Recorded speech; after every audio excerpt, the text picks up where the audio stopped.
Good. There we go. Good morning, good afternoon, good evening. Welcome, regardless of where you are. I'm Ray Orsini. This is MSP Community Live, and joining me as always is Mr. Matt Topper. How you doing, buddy? I'm doing awesome. I love doing this show. It's a break from meetings, chance to talk real stuff.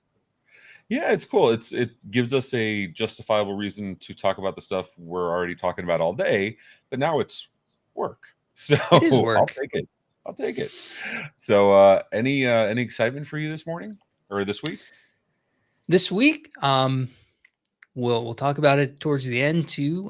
We're starting a fundraiser for IT Nation, similar to the beard shave last year, K9 for Warrior. So look for more info on that from various people's LinkedIn profiles and around IT Nation. It's a really good cost to support. So we're excited about that. Yeah, it's going to be a fun time. The beard shave last year that went all throughout the days of IT Nation Connect was fun and crazy, and insanely successful for the charitable works. So happy to see that happening again. That's pretty awesome. Speaking of IT Nation coming up and conferences, we're already preparing for MSP GeekCon. That email went out this morning. If you don't know, if you're not subscribed to the emails, go to MSP Geek, to the Slack or Discord, and go join the MSP GeekCon channel, and for all the fun news. Which we call it. So we have stuff. I was at DattoCon this week. I was at whatchamacallit. We were over there covering, MSPs, covering some of the interviews, some of the product announcements. Good time. Got to hang out with Kelvin and Ashley for like 2 seconds. And then, Nice, nice. and yeah, the normal working stuff. It's cool. They're focusing on some things. The reason I bring it up, they're focusing on some things that I would not have. We see it every day, but they're putting it together in a way maybe we haven't thought about before. So GRC, governance, the documentation, compliance, processes, procedures, we're all familiar with. We're all familiar with the framework style of security, right? Um, we're pretty well versed in that. They're including PCI compliance as part of a security stack, not because it's any different than any of the other security, but obviously they bought Connect Booster about a year ago, or 2.5 years ago. Mhm. So they're actually now, if you're using Connect Booster, they're handling the PCI compliance, and they're counting it as part of GRC, right? Your Well, GRC. I would No count words. Governance. PCI as part of GRC. Yeah. Yeah, absolutely. So I don't know. It's just whatchamacallit. I thought it was an interesting take because MSPs do often fill out those questionnaires. MSPs, there is a technical component of those questionnaires. There's absolutely a process and procedure component of them. And I don't see them any different than those cyber insurance questionnaires where you're speaking about something that you may not have 100% awareness of. So it's interesting. Given that security is your world, have you ever seen PCI like lumped in with that in the same policies and procedures you do everything else? It seems always been the also ran to me. What, so the thing about PCI and really all of those frameworks is that the framework itself is not your security program, right? Your program needs to target complying with PCI as one of its objectives, but PCI specifically is nowhere near broad enough to really base a whole program around, right? It's very prescriptive and limited to where you have cardholder data. So I do see it as far right. I've definitely seen the questionnaires. We've had clients ask us to fill those out. Clients give us the questionnaire, assume they're doing everything, then we have to have the uncomfortable conversation of you're doing maybe half of this. Um, Hmm. but I always see it as your security program needs to have a list of objectives, and one of those objectives is we need to comply with these various frameworks. SOC 2, PCI, TMMC, whatever applies to that org, you base it on that, and rather than saying this framework is going to form the basis of our program. That's backwards to me. Yeah. What was that? You cut out on the very last part about Oh, I backwards. just it's backwards to think that you're going to base your security program around a framework, right? I shouldn't say it that way, around a compliance regulation, right? It's not that my security program is PCI, my security program is SOC 2. It's my security program is probably influenced by CSF or something like that. And then we Yeah. also add one of our objectives is to meet PCI compliance. PCI is kind of, I agree though, PCI is kind of an outlier because one, it's really only applies to the cardholder. And really the hardest part of PCI is figuring out which SAQ to use. Right. Um, and it's very, very prescriptive, unlike SOC 2 or some of the other frameworks where, they're a little more high level, like have a plan to do this. PCI is very passwords need to expire after X days, right? Like very easy Well, to it's implement in that also way. I love those PCI scans when you tell them you use a web-based credit card terminal and they scan your office's IP, like that has any bearing on anything, and you fail. And it's like, I know. I know. why?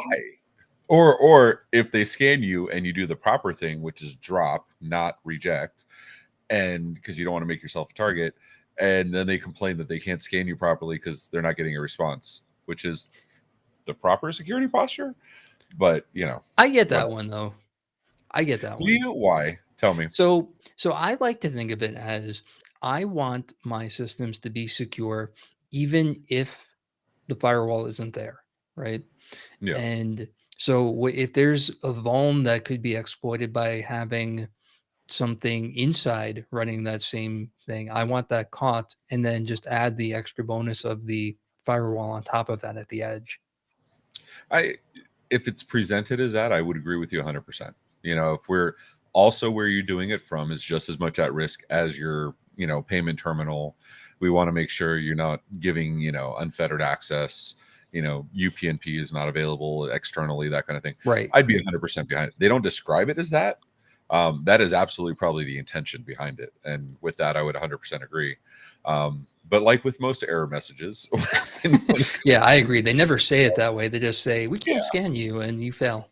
yeah. It's like, how hard would it be just to communicate properly? But then again, I'm fighting with new teams also because they took away the save feature, which I use every day.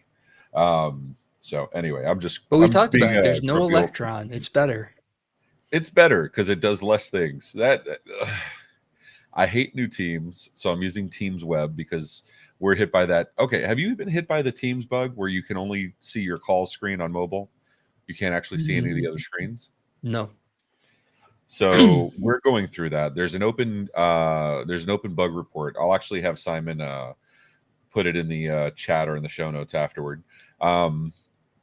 Where Teams on mobile, and this was originally an iOS bug, now it's Android 2, will only show your call screen. If you get a message from somebody or they tag you, you get the notifications. You can respond to the notifications. It'll show you the full thread. The minute you hit back, it takes you back to the call screen and you can't chat. If you get a DM, you'll see it. You can't respond back. It'll say chat has been disabled by the administrator, which is not accurate. It only affects the latest version of Teams on mobile, on iOS and Android, and it's not everybody. But we have I've been having it for several weeks. 6 or 7 of my staff are going through it now, and then I confirm with other MSPs, and we confirm with Microsoft. Mhm. It's the same KB. But yeah, it's a fun one. So So I now I'm think what they're carrying 2 saying phones. is never leave the office. Just don't use Teams and mobile. I was going to say don't update, but yours probably is more secure. So we'll go with yours. Yours is probably the better one. I actually don't think I've taken a Teams call on my phone in the past week or two. So maybe I am being hit with it. Like it's weird. I work remote now, so I rarely leave the house during working hours, right? So it's just Yeah, not often that I take a Teams call on my Android. I wish I could, man. And it's not even. I don't care about the calling part of it. I care that I can't. You know how it is. Well, it's like not being able to check email, right? Like so, not being able to check Teams. That's rough. Like I was at Disney this past week or 2 weekends ago, and it was nice. It was fun, but I did have a bit of anxiety because I couldn't look at my phone, which is probably for the best. Whatever. I think it's Oh, because there it like is working again. right in what I do now, Mhm. Most of my communication is with people outside of my own company, right? So I spend a lot more time texting or LinkedIn messaging or that kind of stuff than Teams internal meetings. Yeah, that's I don't know. So let's get back to the let's get to the stories or the Th- threads this week as we'd like to That's a do. story. I bet there was a thread on the Teams bug. There, I guarantee you there was. Actually, I don't I see didn't it. see it, but I bet there was Yeah, one. yeah. We can't discuss it now, though. We just discussed it. Right. All right. Let's see what we have. Let me bring that up. All right. So these are the stories we have for us right now. We have Chromium vendor announcement. You want to? I think we talked about this last week. Yeah, it's 9 days old. We did talk We about it. did. Oh, Any Looney updates on your Tunables. side? Ugh. Oh, Looney Um, Tunables is cool. you know what's not cool? Another cute name for a Vone. Like, can we stop this, please? Okay, see, I was giving him credit for this though. I kind of I'm liked it. so tired of this. Yeah, and for anybody that's wondering, yes, this is very self-serving. This is MSP Dispatch that we just played today, just before this episode. But the Looney Tunables, I like it better. I mean, I like the naming conventions because they're interesting and they do get more attention, right? Heartbleed, I know. I hate that that's Print true, but you're Nightmare. you're right. I love it. I love it. What do you hate about it? Talk to me. So I think my issue with it is that some of not this one necessarily, but some of these Vones that come out with a cute name, you almost feel like more effort went into the name and trying to like almost build a brand around this than than the security concern, right? Like just Yeah. call it CVE, whatever, super important. And I get it, right? It's good for awareness and people talk about it, but it's not a marketing campaign. It's not a branding campaign. And I get the feeling that when you do that and when you give these names, and some of them even have like logos and like Yeah. websites, and I probably could buy a T-shirt from them. Um, it's like, to me that says that the researcher cares more about the clout and the brand than the bug. But is this always the researcher or is this you get Well, what I'm I saying? don't Like, know. I don't know if Looney Tunables was the community named it or the researcher named it, but I am in favor of naming things bug in whatever or CVE whatever. yeah, I don't know. Like I kind of liked it. I like that it makes it easier to discuss with let's call them muggles, non tech savvy people. Um because, not don't get me wrong. CV 2023-16752 rolls off the tongue. I mean, that's just sexy. But how many times are you going to repeat that in average conversation with a non-tech person, right? Now, if they say, "I saw some new outbreak with Looney Tunes," you're going to be able to identify it and have that conversation with them, because like the MGM hack, some of this stuff, Yeah. I see. I You're right, understand the and I hate marketing that you're right. aspect. I'll leave I it at think it's that. an awareness thing. I think it's no different than making it clickbaity so it gets better awareness. And in that, I don't disagree. I don't find that as a negative. I'm just gonna leave it as I acknowledge you're correct and still hate the clever names.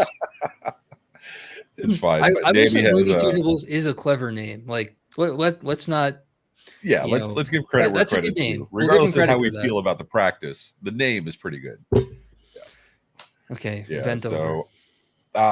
So my takeaway, have you done any research on the Looney Tunables at all? The No, Looney Tunes so I opened the blog post, got so annoyed about the name that I totally never even read it. well, it's gonna come up here. It is in the whatchamacallit, the show notes, that same thread. Of course, it doesn't want to come up now. But basically, it's a bug or it's a 0 day that gets you root access to Linux systems. Like many of the other ones, my opinion is it still requires interactive access. So Yeah. while it's, oh my gosh, the world is ending, it still requires interactive access. So not too worried about it. And like Um, many of the other ones, I suspect, right? The remediation is update your stuff. yeah. All right, let's see what else we have here. Let's go into. I went to the wrong place. Um, we have thoughts on automated remediation. Ooh, that's a good one. Yeah, I kind of like that one. All right, what are people's thoughts on auto remediation and event-driven automation? I see companies like Netflix, Twilio, and Facebook have built internal tools for this type of thing. I'm looking to bring something similar to our team for runbook automation. Wondering if anybody has looked into this. Um, in the security world, that's called SOAR, right? Where you're having automated remediation based on security events. Hmm. Um, the rest of the world, DevOps, automation engineering ish. Um, I don't know if I'd even qualify this as auto remediation as far as much as I would just say trigger based actions. You know what I mean? Because Yes. because remediation implies that there was some negative issue that occurred and you're trying to fix it. You could desired state configuration is automated remediation if you're using it through that lens. You're just Ooh, putting something perfect back in an segue. automated fashion. Yeah. Right. So talk to me That's here. the difference. Hmm. So the examples that they listed, right? Netflix, Facebook, all those guys are unique in that, or not unique, but different than many environments we run around, is that their deployment is all IAC to begin with, right? That's the Yeah. difference, right? So, yes, if anything gets messed up with a Netflix server, it gets blown up and redeployed. And so, in that form of auto remediation, they're not auto remediating necessarily component level things at the VM or container level.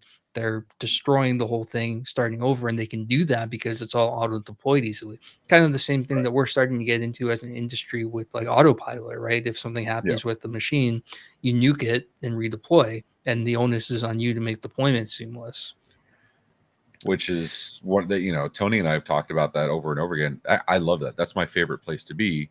So you have your and I keep harkening it back to desired state configuration because that's basically the earliest version of that I can recall at a mass scale. But then you're just monitoring for drift and applying and Yeah. re and just reapplying whatever configuration you had and going back to that original baseline. That's one of my favorite things since the advent of autopilot Intune when it first came out.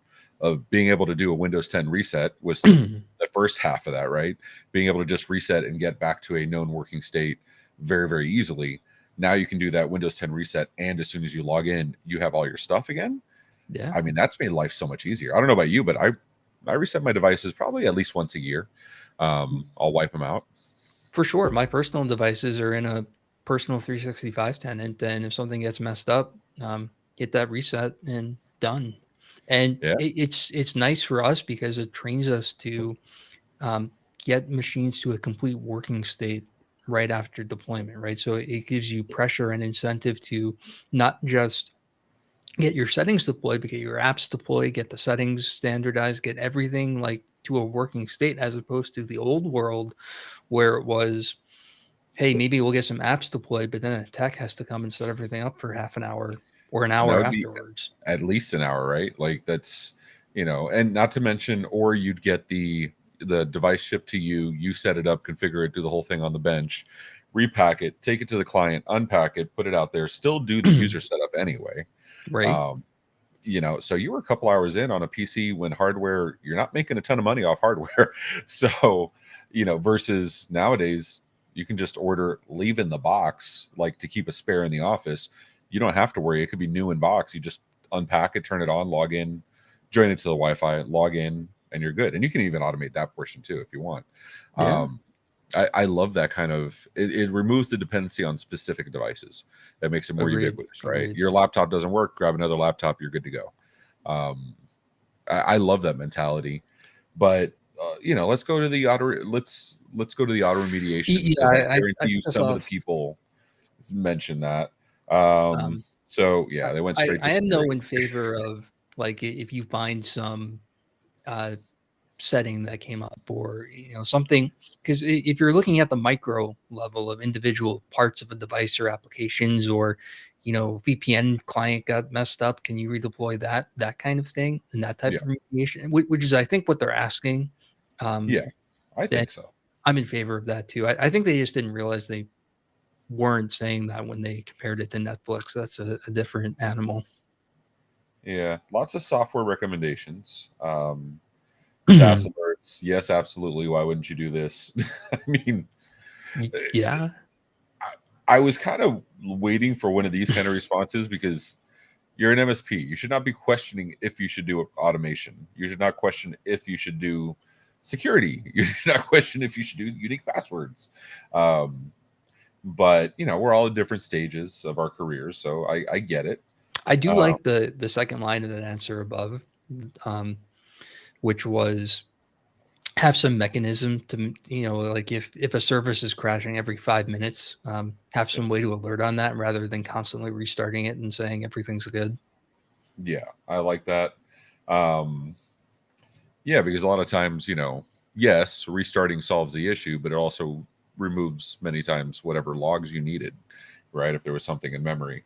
Yeah. Um, so that's why I kind of like, and then not, there's tons of ways to do this.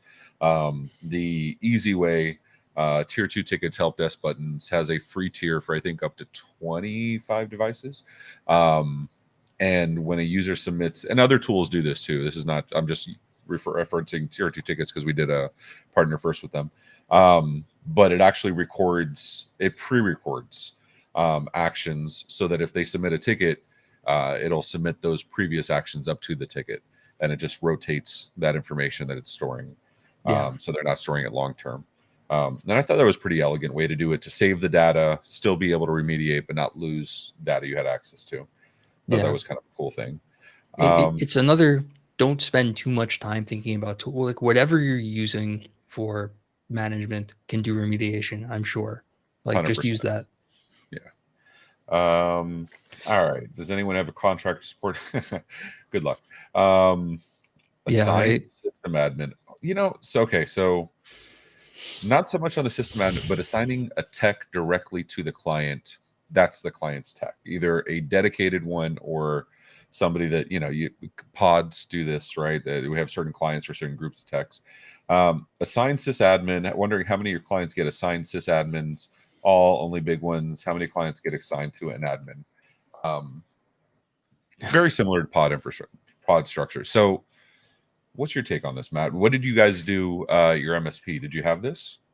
This is a journey question, right? At the beginning, probably Okay. yes. And as you mature, you say, what are we doing? Assign them to a team or a pod. Yeah. I agree 100%. I'd rather have a group of subject matter experts in different fields than a subject matter expert on the client. You know what I mean? That's to me, the per field is much more scalable. It's much easier to manage. Still gives you the access you need for clients. You want to do the Kyle and guess what these 589 views responded to? I I'm guessing that they had answers to what we just similar to what we just said. Uh, Everyone is assigned to all our clients at our highest contract level. That naturally led to playing favorites and inequality. So new boss made a big old spreadsheet of how much effort, time, tickets, users, infra a client needed, then divided up as balanced as reasonable. That's actually a very democratic method of doing that. It's interesting. Looking at the resource, the load each client took, and then balancing across teams by load. Yeah. Um, I wonder if that creates a situation where higher technically companies with higher tech requirements, right? So fintech is a good example. They have very niche stuff, very fast. They need to work extremely quickly, and they have very specific security requirements. I wonder if that makes if you're lessening what's the old saying, jack of all trades is master of none. I get it finishes Yeah. with it's still better than a master of one, but blah blah. But still, I wonder if it makes a bunch of techs that you're going to have some teams that are better suited to some stuff. If it wasn't just if it's a certain stage client, right? A lot of enterprise divides their client base by the size of the client instead. So you have a large client specialized team. What's your view on that? Would you rather have a bunch of generalists on a team, or Like, how would you do that if you were building your MSP today? Yeah, I tried to have relatively general knowledge, and if something very specific came up, you just engage someone from a different team. Part of that is the reality that most MSP clients don't need deep subject matter expertise on things all that often, right? Okay. It's everybody knows how to use your firewall, and if something really weird happens, yeah, maybe there's one expert on a different team who can help you out. We we for a while separated it by vertical. Like if you were a healthcare client, you ended up all the healthcare clients together, and that worked okay. But Hmm. eventually, we just tried the load balance between teams and didn't really do that anymore, and just Okay. tried to keep the approximate workload the same. It really turned out that when we concentrated all of our senior engineers on one team for like the really big, hard, difficult clients, um, yeah, it worked out, and the small ones are okay. But what we found is that the employee development from working with those senior guys wasn't happening anymore. It was a big negative from not getting exposed to the seniors often enough. So we mixed it back in. What do you think of this? With Dina saying, "Solve it the other way. All clients slowly work to be samesies, so you don't need specialists." Um, I think that works at a smaller scale, and I recognize that Dean managed a very large MSP, um, but I'm looking at like UDTs, Presidios, like the behemoth ones, and they absolutely have groups. It's hard when you have like a charter school division versus a medical division versus a college division. You know what I mean? Like there are certain things that those niches are going to need unique skills. Um, Mhm. and so like the way I approached it when I was doing my MSP was I went after verticals. I made sure we became the subject matter experts for vertical before moving to the next one. A, because it limited what we had to learn and how quickly we had to learn it. B, when we became the subject matter experts for a vertical, we'd have people in that vertical referring to us to other people in their networking groups. So it was a, it was a very symbiotic thing. Um, and it worked for us. I know some organizations do it, but I have always seen that everyone exactly the same paradigm as one of those things to kind of work towards, but never expect to actually reach. Like you'll always have some exceptions, right? Um, there might be a specific need for something off standard at one environment, or you take on a very large client and they're a VMware shop, and yeah, maybe at the next server upgrade you can convert them to Hyper-V to make them the same as everyone else. But until that happens, you need a VMware guy. Um, Yeah. so I just see that as like, yes, in theory, we want everyone to be exactly the same, but in reality, I've never been able to get there. And I don't see that as a bad thing. I see that as one of those things just to kind of work towards and try to get as close as possible, but not necessarily a realistic cookie cutter environment. Yeah. No, I agree. It's there's some things that are maybe cookie cutter as far as like some base components, but it seems to it does vary eventually as you expand. Um let's see, this one's kind of cool. Yeah, we're burning through them a little more quickly today, but these are I So want to try a little different. one day we'll run out of threads. Then we'll have to One end the day. show. One But day. I don't know about today, but one day. So, all right. So we got this one. This is need some perspective on users that call incessantly. More of a vent. I think I already know the answer. Fire the client, even though they are 4% of our revenue. What would you do with these people? What's the most professional way to try and kill this behavior? In this case, it isn't the owners of the company. We have a few users, all from the same company, or they call our help desk repeatedly. They're by definition and even haircut. And even by haircut, they're Karens. Two of the three Karens by are newer haircut. employees that were not there when I signed the contract with them. We used to just have them deal with one Karen at this client. They are well aware of the ways to gain support and act as if they are the most important people on the planet. Good for them, I guess. They directly lead to internal process changes due to errors and arguments from them refusing to provide any information via email or ticket. One argued with my tech for 15 minutes. The most recent new user misspelled over the phone. I heard the recording they did, sent a summary. It wasn't good enough. We weren't clear enough. It was our fault. Techs keep their cool and they call in. Okay, so you get the gist. Annoying ass client. We refer to these as noisy talkers and a few other not nice words.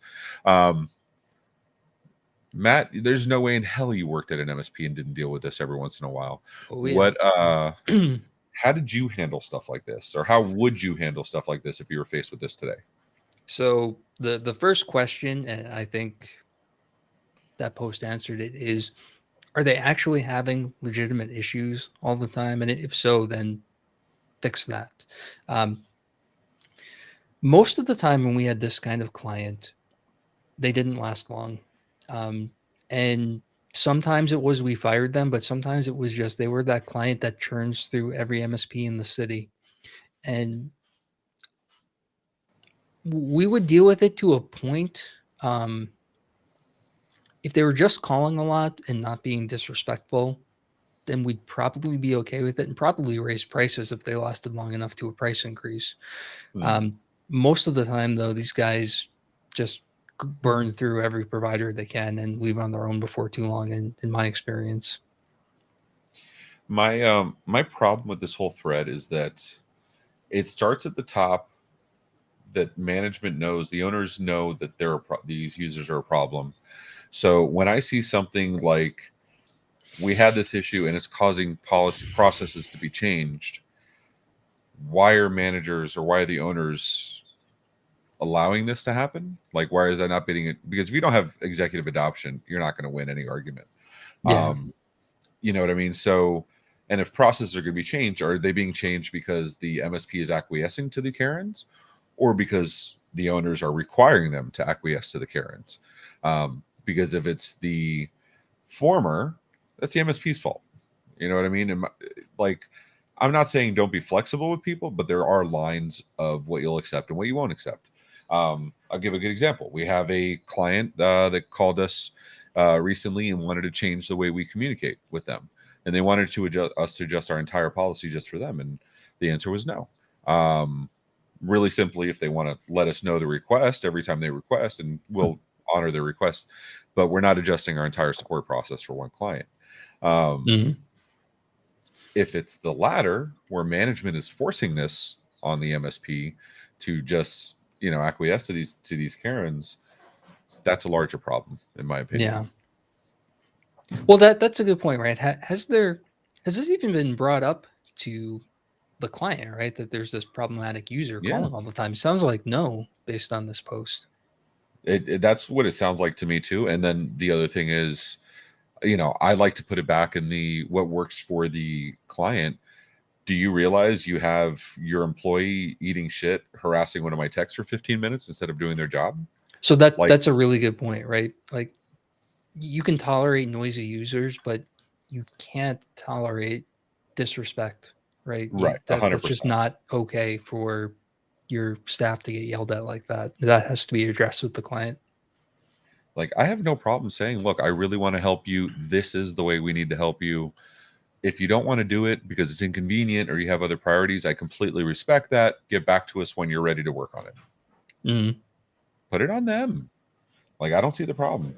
I don't like this whole 50% Karen tax BS. The client's not gonna, we're gonna have to support an end of life software, so we're gonna charge more. Client doesn't want backup, so we're gonna charge more in advance. So because we know we're gonna have to remediate, it's our fault anyway. Like, I'm Just not don't a work together, right? If you get to that point, if you guys don't want to do business, don't do business. yes. How hard is that? There's other clients. We had an Amber Factor. She was the cause of 80% of their tickets. They didn't like the price increase and left. You know Amber, what though? because we But don't maybe they actually could have have any kept them with a Karens. conversation, right? Instead of just turning right to the price increase. That's the whole thing that kills me. I ignore my clients because they're emailing the wrong place. I'm teaching them by slow answering or slow responding.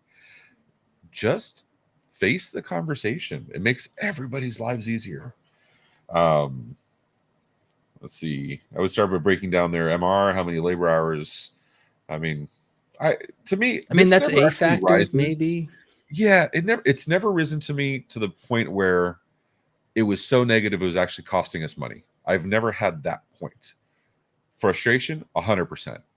But have you ever had like one of these Karens is actually like, okay, we're losing money because they call so much? Um,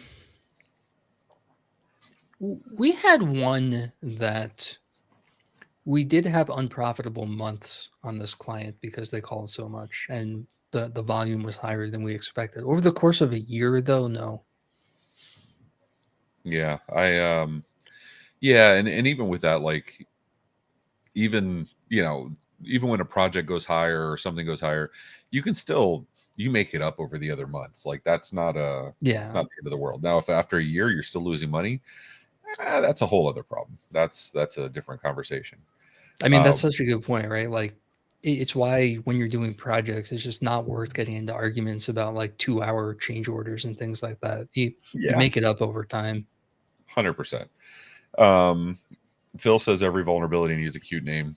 So you're overruled, dude. Oh, Dean says, yes, we've had that, and keep in mind the soft factors. It lowers morale, productivity, which reduces efficiency on other clients. I agree 100%. 15 minutes with one is 15 minutes that you're not doing with the rest. I'm 100% in agreement on that. that's a really good point, right? You ever get to the point where your techs see the caller ID and just like are Oh, overcome with yeah. this this sense of dread? Like, okay, somebody's gotta talk to them. Yeah. Yeah. No, I've been through that myself. It does suck. And it does lead to slower support and Yeah. absolutely tear on morale. Let's see. We have onboarding, blah, team meetings. I like team meetings. It can be a source of productivity or a source of drain. Um, what do you say? We cover this one as our last Let's story. do it. Sure. All right. So team meetings. Hi, MSPs of Reddit. I have a couple questions surrounding team meetings, trying to gauge where other people sit versus my thoughts on the matter. My team of second and third line engineers don't answer calls. We are more infrastructure support team, so deal with system alerts escalation. How often are you having meetings? Just weekly, huddles, monthlies? Are they mandatory? Obviously, sick, authorized leave exempt. What I mean by this is BAU customer calls okay to be scheduled over the meetings. Can people skip if they feel like it? Is there an agenda? Is if there is an agenda, what does it look like? Lots of really solid questions. Is it manager heavy with little interaction from the team members? Does everyone contribute? If you have remote workers joining, are cameras optional required? There's a lot to unpack here. I'm glad I started this one early. No Um, kidding.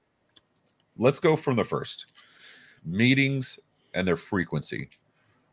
I'm going to take this department by department because there's no way every department's a little bit different, right? Your finance Yeah. team, your admin team, your ops team, they're going to have different needs. Let's focus on tech since he talked about second and third tier.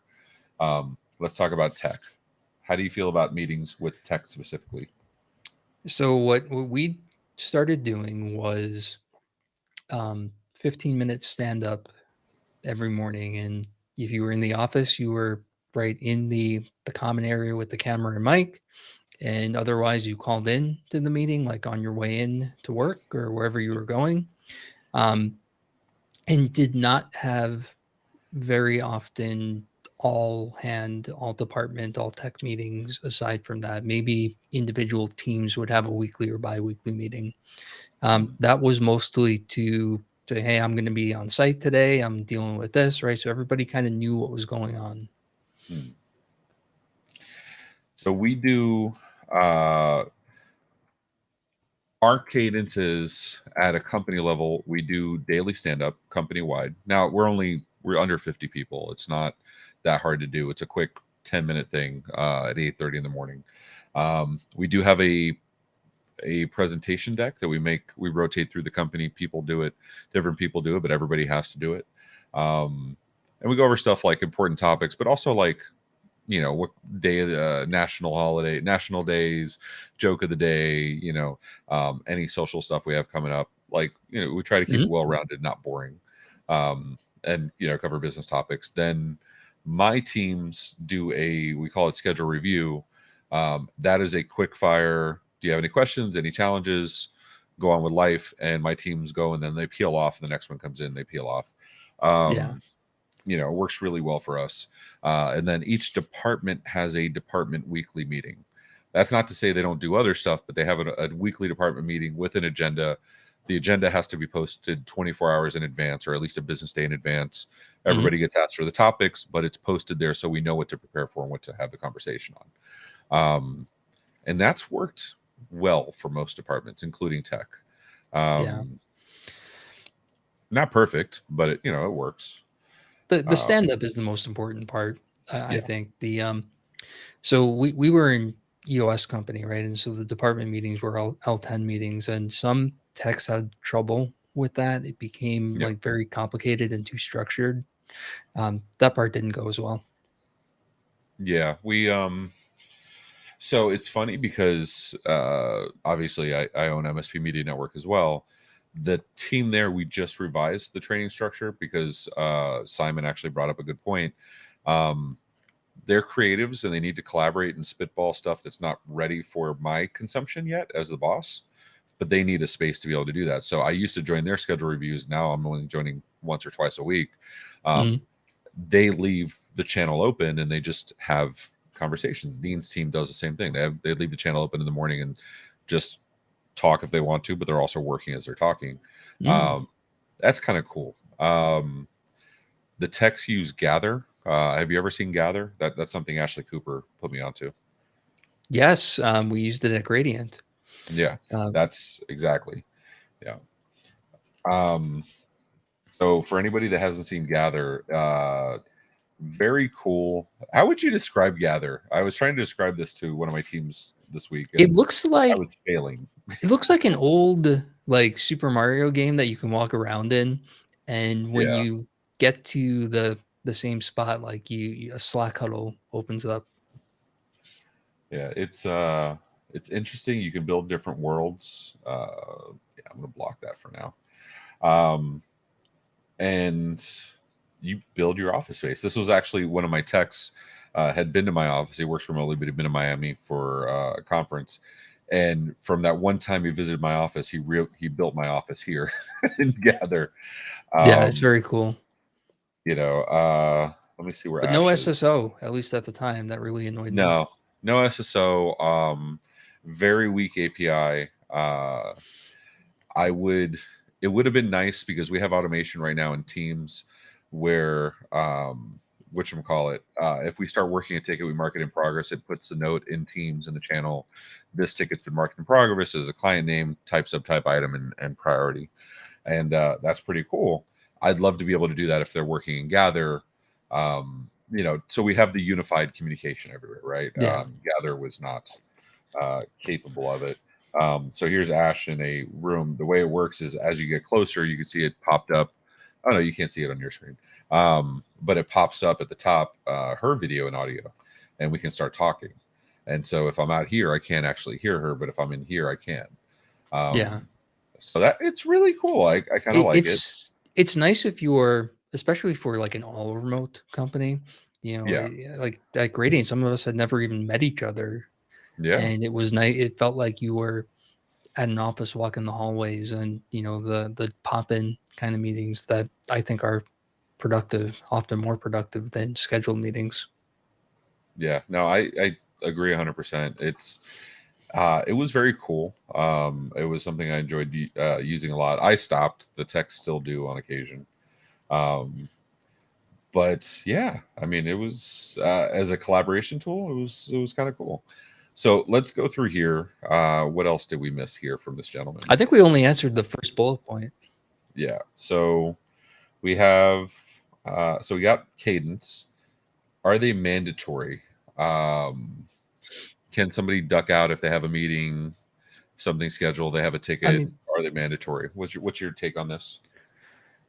like, kind of yes, but we're not taking attendance or anything, and we're adults. If you have to, an important phone call comes in, go outside the meeting and deal with whatever's going on. I just saw a really bad joke on one of my discords. Um, I'm going to rename my iPod the Titanic, so whenever I plug it in, it says the Titanic is sinking. Um, Nice. yeah. Uh, so my I follow the Steve Jobs methodology. Steve Jobs was notorious for being ruthless about only allowing people in meetings that had something to contribute to the meeting. Um, so I go over this with my during the CEO expectations call with new staff of, if you're scheduled for a meeting, I expect you there. I expect you on time, if not early. I expect you paying attention because you have something to contribute to the meeting. If the meeting's a waste of your time, get the fuck out. Tell the team, hey, I have something more important to do. You don't need me. Do you need anything? Get out. Go do your thing. Um, but it falls under expectation setting, right? Like, don't schedule yourself for a meeting and then double book and then don't tell anybody you're not showing up at the meeting. The department meetings are mandatory, but we do everything highly scheduled. The chance of double booking is not going to Yeah. happen. Um, Meeting agenda 100%. What elements do you, in your tech meetings, what, I know you talked about not making it over structured, but did you have stuff that you covered? The big thing that was on the agenda were either things that you needed help on from the team, not from an individual, right? Go talk to them directly if you need help from them. But if you're looking to solicit ideas, Mm, or if there's some kind of meta department like issue, you want to deal with scheduling or have a procedural question, or there's something that you feel isn't working. What we tried really hard not to do during the team meetings, because that was part of the stand-ups, was just to give updates on stuff that's going on, yeah, right? Unless there was some like action item that got carried over from next meeting.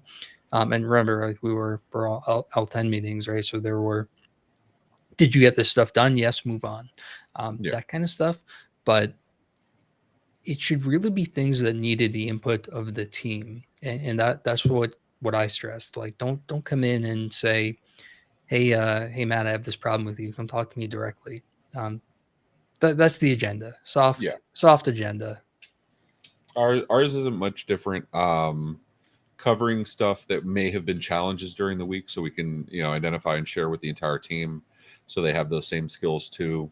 I Identifying and planning out stuff that's scheduled for the future. So stuff, if another department's making big changes that may affect the tech team, stuff like that, or the tech team Mm, has some migration coming up, or some, stuff to get everybody on the same page. Um, but I personally feel a well-run meeting can go fairly quickly. But don't yeah, include anything that could have been an email or a Teams message. Um, so kind of please. raise the bar a little bit for what's on the agenda. Mm. Is it manager heavy with I definitely have opinions here. Manager heavy with little interaction from the team members, or does everybody contribute? Uh, Matt, you go first because I have some opinions. So as far as I'm concerned, like maybe there's a section that the manager has to give some team wide updates, but other than that, the manager's only role is to facilitate the meeting. I want everyone contributing during this, and it should be a discussion, not a lecture. Yeah, so I don't remember where I learned this from, and I'm definitely not smart enough to come up with it on my own. Um, but we've all been in meetings where somebody's just talking, basically lecturing, and everybody else is just their eyes glazed over. Or especially online meetings, you can tell they're checking their phone or something else.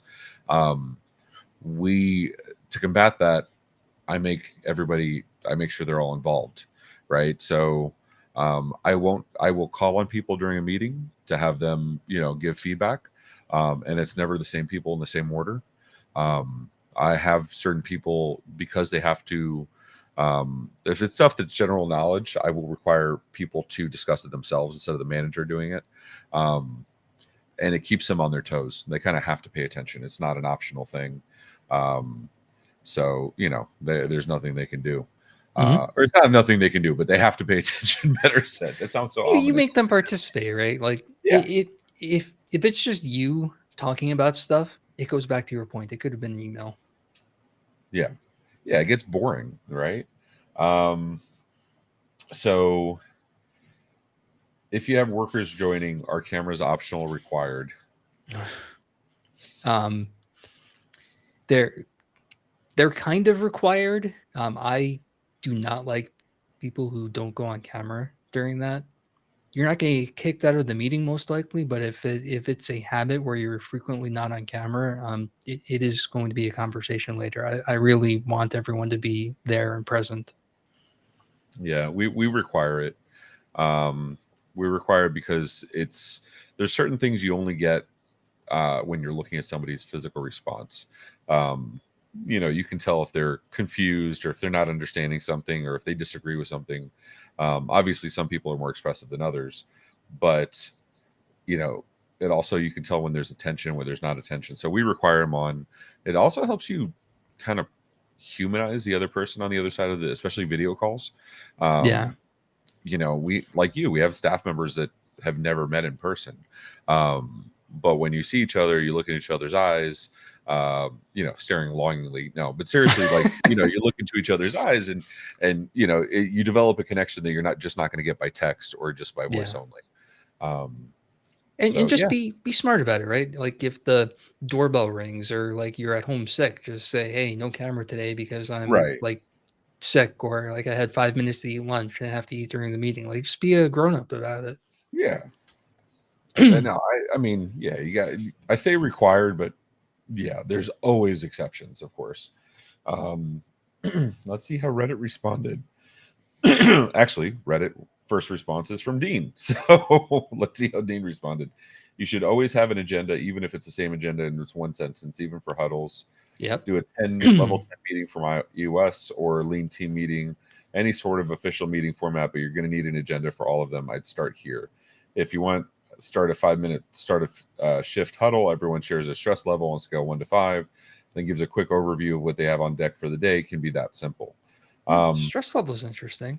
I like the that. stress level is interesting. So, Do you do Alex on that? my team, we don't. Now I'm going to ask Dean why we don't, because he leads his department meeting every morning.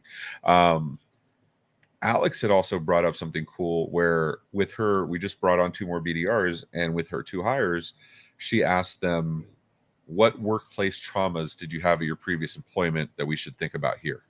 Um, and I thought that was a very interesting and empathetic question. She said both the women responded positively, and they absolutely have stuff to had stuff to share. Um, so since I'm Hmm. more, I'm very much more, left brain folk or whatever, the more logical, structured person. I'm meat potatoes, so I'm not going to ask questions like stress level unless you bring up the idea to me because I will never come up with that on my own. Yeah, Um, same here. but I love seeing stuff like that. You know what I mean? I think that's pretty cool. And yeah, I agree. Stress is very often self-inflicted. The challenge with that is most people don't recognize that they're causing the stress on themselves. And I think that's where most people end up needing help. And Um, I'd still want to hear it to find those yeah, few cases where the issue is that they legitimately are overloaded or they have too many tickets assigned or something like that so we can address that. yeah, no, I agree 100%. I mean, you want to create openings as management. You want to create openings for your team to communicate with you, right? And sometimes that involves asking questions they're not going to identify on their own. Um, we're not saving lives. We overstate our value. We think we're wearing capes, saving the world, taking a breath, keep life in perspective, and simply be honest. Um, it's funny. I had this exact conversation with Dean or with somebody on my team. I forgot if it was Dean or it was somebody else, but I had the exact conversation of I get stressed like anybody else. I don't panic. Yes. I've never panicked. that's not in my DNA. I get that's not everybody. That may even be a little psychopathic. I get it. It's just it's not my response. Which works because I've worked in legit life or death. I worked 9/11. I worked, you know, uh, so I have worked with real life and death emergencies. So kind of when I see stuff like this, I can't print. It's the end of the world. My business is going to stop. Okay, we'll help you. It's urgent. It's not an emergency. Um, and I will say maybe it's a benefit to be able to be desensitized a little bit. Not saying you don't need empathy, but you can't drown with them. You know what I mean? That perspective is something that just comes with experience.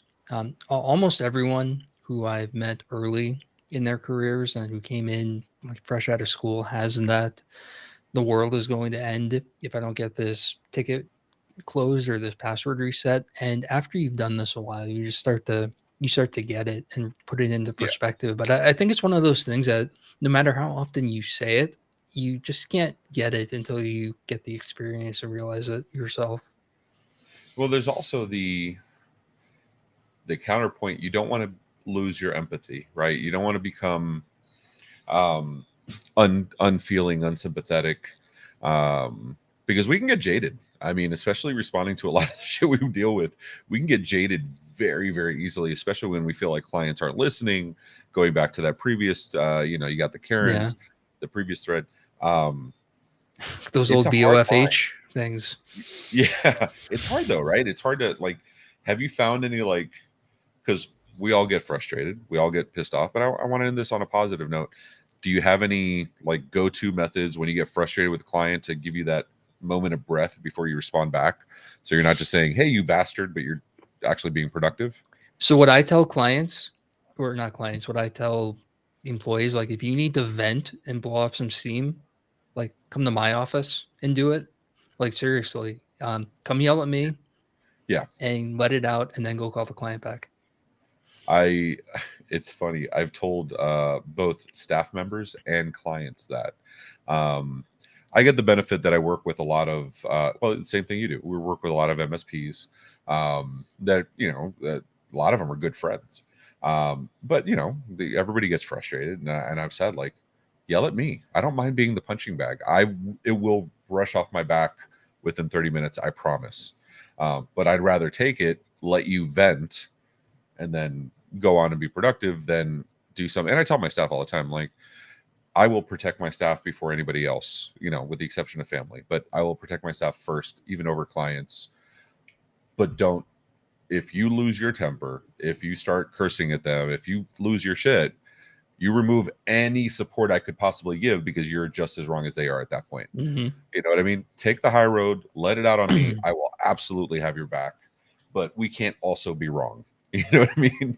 Like, and that's hard. That's really hard in that moment.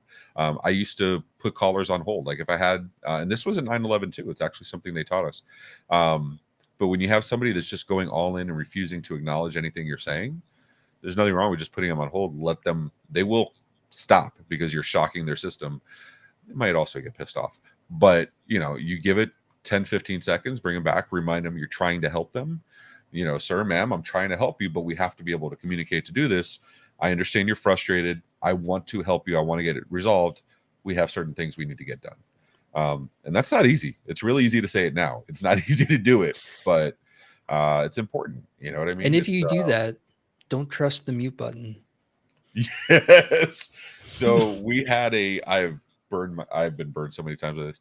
We had a mute button, physical switch on our headsets at the police department. We got really good at like, thank you for all my police department. This is whatever, Ray, badge number, whatever, what's going on? Oh, I've been shot, I've been stabbed, and mute ourselves. Yeah, everybody has what's going on, but I've been burned by the switch didn't work or I didn't flip it the direction I thought I was flipping it. Um, which is probably why you see me muted all the time now so often because Right? I'd rather be muted than be say something stupid. All right, that's not a bad episode today. Covered more topics than last week. I still think we got to do deep dive into all of them in a meaningful way, and wasn't too bad. Anything else you wanna say before we take off? Let our lovely No, people have the rest of their Friday. Read only no. Friday. Enjoy Hope. your weekend. Look for more info on the IT Nation fundraiser stuff coming out next week, and hope to see some of you there. Yeah, as soon as it's out, we'll put it on the MMN Discord as well. Put it out on MMN socials. Matt, do you have a Twitter or an X or whatever we're supposed to call it?